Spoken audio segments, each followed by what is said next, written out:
Neste módulo, começaremos a falar de verbos. Tereza, verbo era para ser no princípio, igual diz lá na Bíblia, no princípio era o verbo. Mas o verbo de lá é o verbo palavra. E sobre palavra nós estamos estudando desde o princípio. Vamos agora, de fato, falar sobre o verbo enquanto classe de palavra. Já falamos muito dele, né? Porque já aprendemos concordância, tivemos de identificar o verbo, regência verbal, o verbo e os seus termos subordinados. Mas agora falaremos de parte chata, que é flexão de tempo e de modo, conjugação de verbos. Nós falaremos sobre flexão de modo, indicativo subjuntivo, imperativo, flexão de tempo. Trabalharei aqui alguns procedimentos, mas olha, verbo a gente não tem jeito, tem de entender, claro, né, quando usar, qual é a relação de sentido, o efeito de sentido que ele estabelece, mas tem de usar e de conjugar. Então vou começar colocando aqui na sua telinha conjuga-me, www.conjuga-me.net.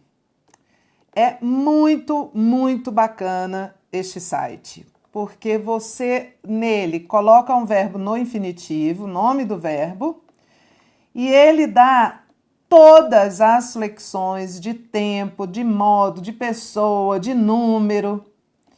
Dá o modo, todos os modos, inclusive o imperativo, e dá as formas nominais, o gerúndio, o particípio. Então é uma ferramenta de estudo. Até sugiro assim: vamos estudar verbo agora? Está online? Deixa abertinha uma janelinha assim desse conjuga-me.net. Vai estudar verbo depois? Ah, vou sentar e vou resolver uma lista de questões aqui nesse banco de questões. Deixa do lado o conjuga-me. É um instrumento a que nós podemos recorrer, bastante, totalmente confiável, de conjugação de verbos. Eu sei que é uma chatice, né? Eu, tu, ele, nós, vós, eles, porque quem é que usa o vós, Tereza? Quando eu digo vamos flexionar o verbo, eu, tu, ele, nós, vós, eles. E no nosso dia a dia, a não ser que você seja de uma região em que se use o tu, né? Você ainda pode pertencer a uma categoria dos que usam tu. Eu moro numa região em que não se usa o tu, então no nosso dia a dia, eu, você, ele, ela, nós, a gente, não é? Vós ninguém usa, eles e elas. É o que acontece na prática. Então é uma distância enorme entre a teoria e a prática, porque esse vós, por exemplo, é uma flexão que no português do Brasil pouco se emprega. E o tu também é uma flexão que no português do Brasil, considerando todas as regiões, é restrita a algumas. A maioria dos brasileiros não usa o tu, usa o você. Então, vamos entender uma coisa. Há um universo enorme de assuntos envolvendo verbo e flexões verbais de tempo e de modo. Nós vamos nos concentrar nos assuntos que são mais cobrados. E não é um assunto muito cobrado a flexão verbal, eu, tu, ele, nós, vós, eles. Não, os examinadores querem saber em que tempo está flexionado o verbo, os examinadores querem saber correlação de tempos verbais, para ninguém dizer assim, se eu soubesse, irei com você. Não, se eu soubesse, irei com você, não é se eu soubesse, iria com você. Ou se eu souber, irei com você. Então isso é correlação de tempos verbais. Então neste universo enorme chamado verbo, nós vamos nos concentrar naquilo que tem aplicabilidade, aplicação nas provas de concurso. Certinho? Então vamos começar aqui com um panorama a respeito de o conceito, né? É uma palavra variável, a palavra que mais varia na língua portuguesa, varia em modo, varia em tempo, varia em pessoa, varia em número e varia em voz. Então são 5 as flexões do verbo. E expressa a ação, processo, estado, que são os verbos de ligação, ou fenômeno da natureza, que são os fenômenos meteorológicos.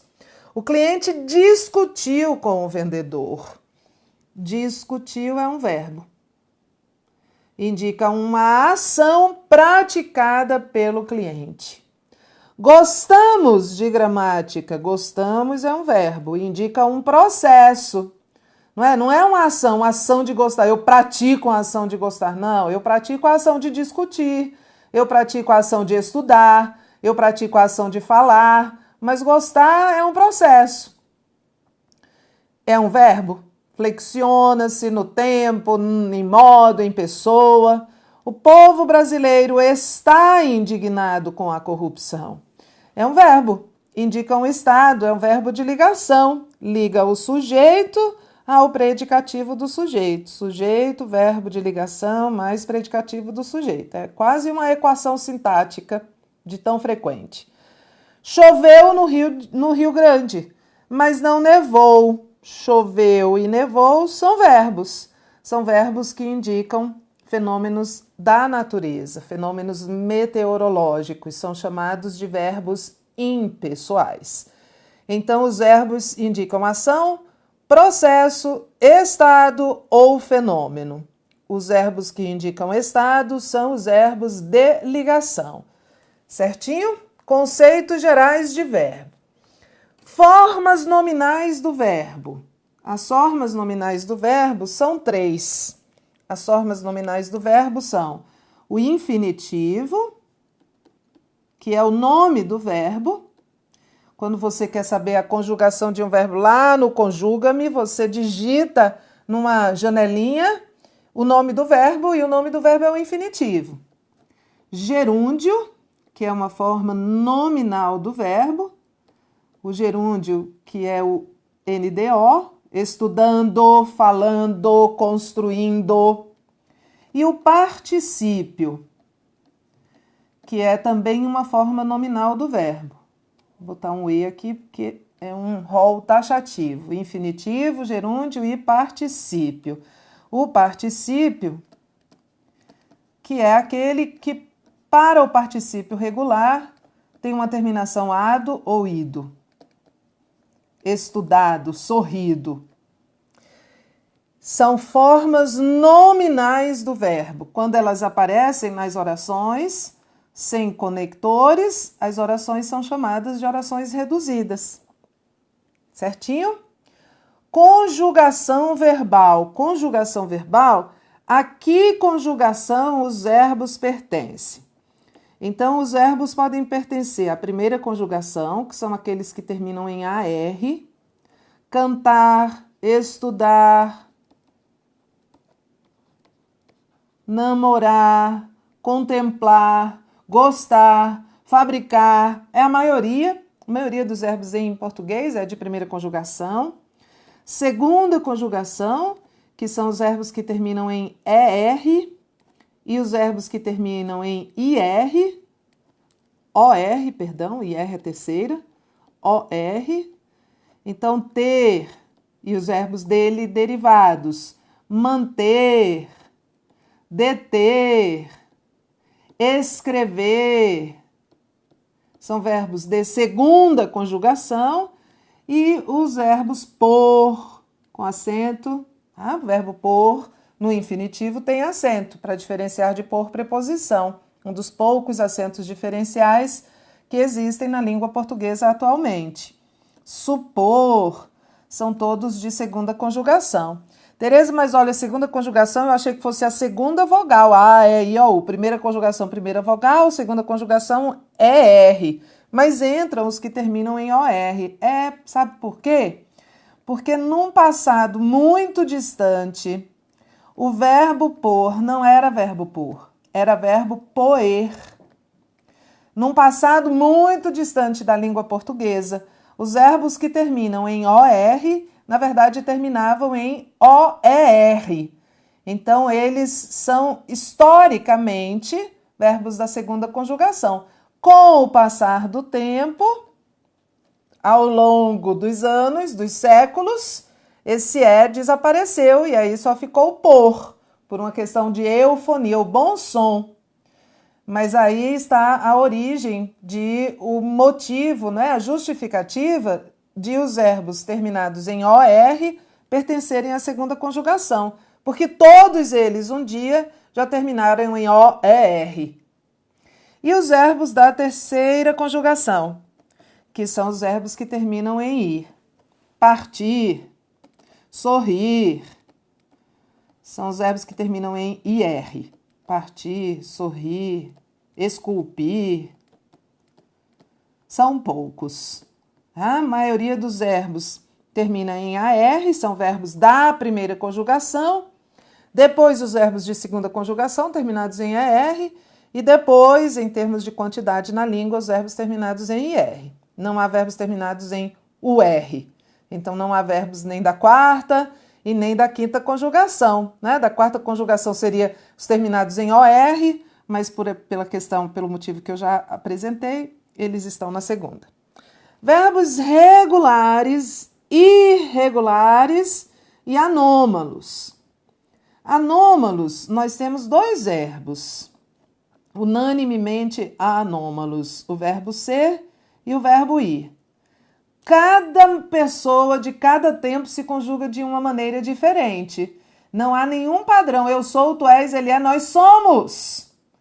Tu foste, nós éramos. Olha só, não há nenhum eu fui, eu vou, eu ia. Não se mantém nenhum padrão. Eles são completamente diferentes, assim, uns em relação aos outros, dentro da flexão. Os verbos regulares, eles mantêm um paradigma. Eles mantêm um paradigma, um protocolo de conjugação. Vou usar o nome paradigma, porque ele é o mais usado. Por exemplo, verbo estudar.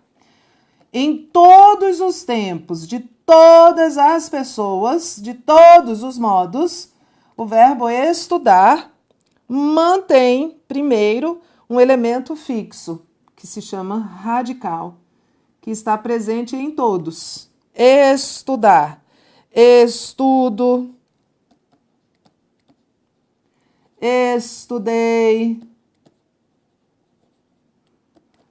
comprar, também é um verbo regular, tem o mesmo radical em todas as formas. E aí você vê, ó, comprou, comprei.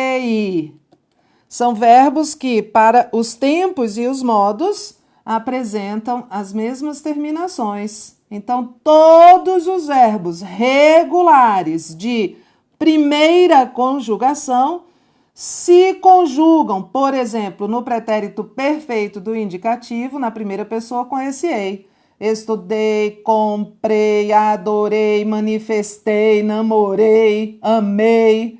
Esses são verbos regulares, entendemos? São aqueles em que, para todas as flexões de tempo e modo, mantém-se um elemento fixo, que é um radical, e muda-se só a chamada desinência, que é essa parte que se agrega ao radical. E essa desinência é fixa. Se a gente decorar quais são essas aí, é decorar mesmo. Você já estudou língua estrangeira? Já estudou inglês? Eu, há 2 anos, comecei a estudar francês e tive que ralar para aprender. Tenho, né? Estou estudando, é um processo. E tenho de memorizar muito essas terminações verbais dos verbos regulares no francês. E quando uma pessoa estuda português, o estrangeiro estuda português, tem esse mesmo trabalho. Então, pensa assim, pretérito perfeito dos verbos regulares de primeira conjugação. Namorar, namorei. Cantar, cantei. Estudar, estudei. E por aí vai, porque é sempre o ei, ei, ei. Esses são os verbos regulares. E os verbos irregulares mantêm certos padrões. Não são anômalos, não são totalmente diferentes, como eu fui, ele é, nós seremos, em que, né, parece não haver nenhum elemento comum. Os verbos irregulares mantêm um certo padrão, mas não com este rigor que os verbos regulares mantêm. Por exemplo, trazer é um verbo irregular, porque eu digo eu trago, e não digo eu trazo, né? Eu trouxe e não eu trazi. Mas há um certo padrão, porque eu trouxe, ele trouxe, nós trouxemos. A partir dessa modificação que ele tem em relação ao infinitivo, as pessoas se conjugam. Então, nem é regular, como o verbo falar, que em todos os tempos, de todos os modos, aparece o mesmo radical, fale, nem é como o verbo anômalo. O verbo irregular segue um certo padrão, né, embora não mantenha o mesmo radical, que é esse elemento que se mantém nos verbos regulares para todas as conjugações. Graças a Deus, a maioria dos verbos em língua portuguesa é regular. Então, a gente termina tendo de memorizar o paradigma, né? Quais são as desinências, as terminações que eu suando para fazer do francês. Certamente você estudou inglês em algum momento da sua vida e também precisou aprender como é que os verbos se conjugam. Só que aqui é a nossa língua, né? Não estou falando de língua estrangeira. Vamos lá. Então, mantém um paradigma, os verbos regulares mantêm um paradigma e eles mantêm, eu quero uma caneta. E eles mantêm um radical, mantém esse radical em todos os tempos, que é essa parte que é a base de significado e que vai ser comum a todas as flexões de tempo e de pessoa, e os verbos irregulares mantêm um certo padrão, mas não tem um radical. Não tem o mesmo radical para todos os tempos e modos.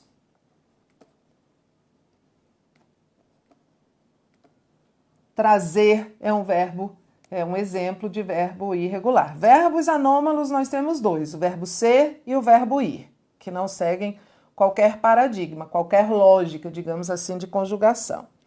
Os verbos abundantes, né? Muito legal esse nome. Verbos abundantes são os que têm dois particípios. Os verbos abundantes apresentam dois particípios. Um particípio, por exemplo, depois a gente vai trabalhar com eles. O verbo aceitar. Existe aceitado. Se eu soubesse, teria aceitado sua proposta. E tem aceito. Sua proposta foi aceita pela diretoria. Então, este particípio aqui, terminado em ado, às vezes termina em ido, é o chamado particípio regular. E esse outro aqui é o particípio irregular. Imprimir, tem imprimido e tem impresso. Nós vamos trabalhar com esses verbos depois. Para antecipar, porque eu sei que você fica curioso aí, os particípios regulares são usados com os auxiliares ter ou haver. Se eu soubesse, eu teria aceitado. E o particípio irregular é usado com os verbos ser e estar. A proposta foi aceita. Mas nós vamos falar sobre isso depois. Isso aqui é só um panorama geral aqui para você ter uma ideia. Verbos defectivos são verbos que apresentam defeitos. Defectum significa defeito. Então, eles apresentam defeitos de conjugação, quer dizer que eles não se conjugam em todas as pessoas de todos os tempos. Não se conjugam em todas as pessoas de todos os tempos. Quando a gente vai conjugar, muitas vezes a gente vai conjugar um verbo que é defectivo e a gente sente uma coisa estranha. Todas as pessoas de todos os tempos ou modos.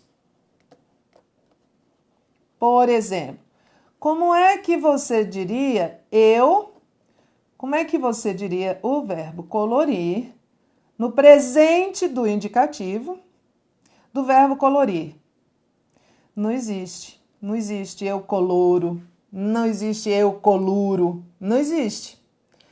Qual é o presente do indicativo do verbo falir? Eu Não existe. Eu falo, eu falho, não existe. Qual é o presente do indicativo da primeira pessoa do verbo polir? Eu pulo meu carro todo domingo. Eu polo. Não, não existe também. Então, olha, são exemplos de verbos defectivos. Eles apresentam defeitos. Eles não se conjugam em todos os tempos de todas as pessoas. E os tempos compostos, que terminam formando, que terminam ligados ao conceito de locução verbal. Então, eu digo assim, vou fazer isso amanhã. Isso é um tempo composto. Farei seria o tempo simples. Tá? Ou eu digo assim, isso tem provocado. É um tempo composto. Provoca. Mais de um verbo tem a ver com o conceito de locução, não é? Mais de um verbo, todo tempo composto é uma locução verbal. Nem toda locução verbal é um tempo composto, né? Aquelas locuções de verbos de vozes verbais, de voz passiva, o trabalho foi feito é uma locução verbal, mas não é um tempo composto. Tempo composto só quando indica tempo mesmo. Isso aqui é futuro, isso aqui é presente, tá? Flexões verbais. 5. Os verbos flexionam em modo, tempo, vozes, pessoa e número.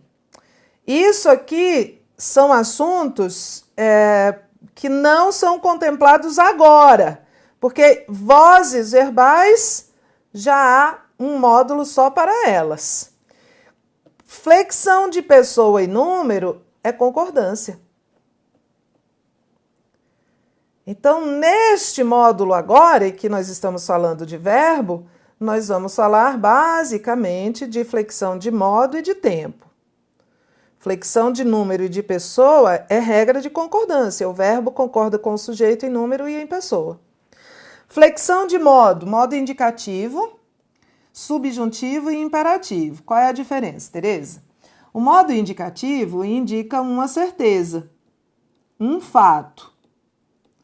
O modo subjuntivo indica uma hipótese, uma possibilidade ou uma concessão. As orações concessivas pedem, em regra, o modo subjuntivo, concessão. E o modo imperativo expressa ordem, conselho. Se eu disser estude mais, estude verbo, é tão interessante, não é uma ordem, é um conselho ou súplica. Não me mate, eu digo, né, a um bandido. Não é uma ordem, nem é um conselho, é uma súplica. E aí vai depender muito do contexto. E os tempos? Presente, um fato que ocorre simultaneamente ao momento da fala, pretérito, que é o passado, um fato anterior ao momento da fala, e futuro, um fato posterior ao momento da fala. Vamos lá. Se você fizer os exercícios, aprenderá mais. Faça-os. 3 verbos aqui. Fizer, aprenderá e mais. Vamos ver o primeiro. Se você fizer. Você vai fazer? Não sei. Não sei. É possível que você faça. Se você fizer, é uma possibilidade. Então, que modo é esse? Subjuntivo. Que tempo é esse? Futuro. Se você fizer, é algo que ainda pode acontecer. Eu nem sei se vai acontecer, mas se acontecer, será no futuro. Que voz? Ativa. Lembra? Você é o sujeito agente, é você que vai fazer. Então, se eu tenho um sujeito agente, o verbo está na voz ativa. Pessoa. Você. Terceira pessoa, o verbo está. Tereza, mas você é a pessoa com quem eu falo. Mas é um pronome de tratamento.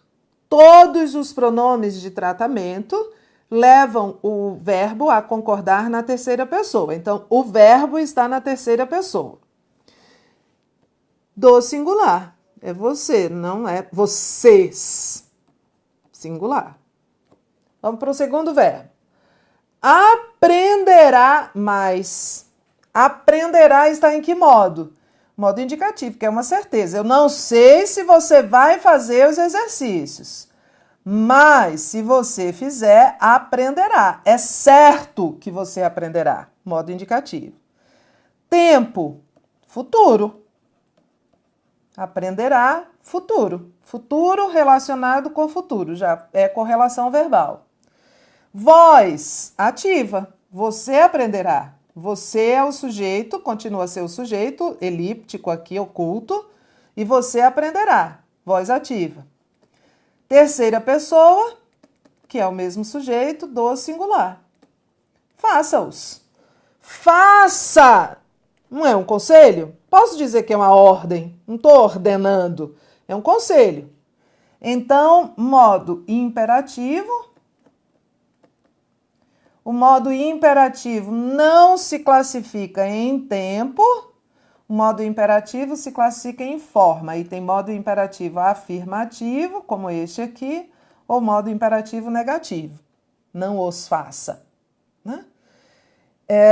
Então, não tem classificação de tempo. Voz ativa, porque é você que vai fazer. O mesmo sujeito de terceira pessoa e do singular. Então é isso. Flexão verbal é isso. Flexão de tempo e flexão de modo. Flexão de vozes nós já vimos lá atrás, numa aula de vozes verbais. Flexão de número e de pessoa também já vimos lá atrás, numa aula de concordância. Então, fizemos aqui esse nosso voo panorâmico sobre conceitos relacionados a verbo e já identifiquei o nosso objeto de estudo. Nós vamos estudar flexão de modo e de tempo. Vamos nos concentrar, porque a matéria é ampla, mas vamos nos concentrar naquilo que é importante e imprescindível saber para a prova de concurso público. O resto, conjuga-me.net. Daqui a pouco eu volto, a gente vai falar de modo indicativo.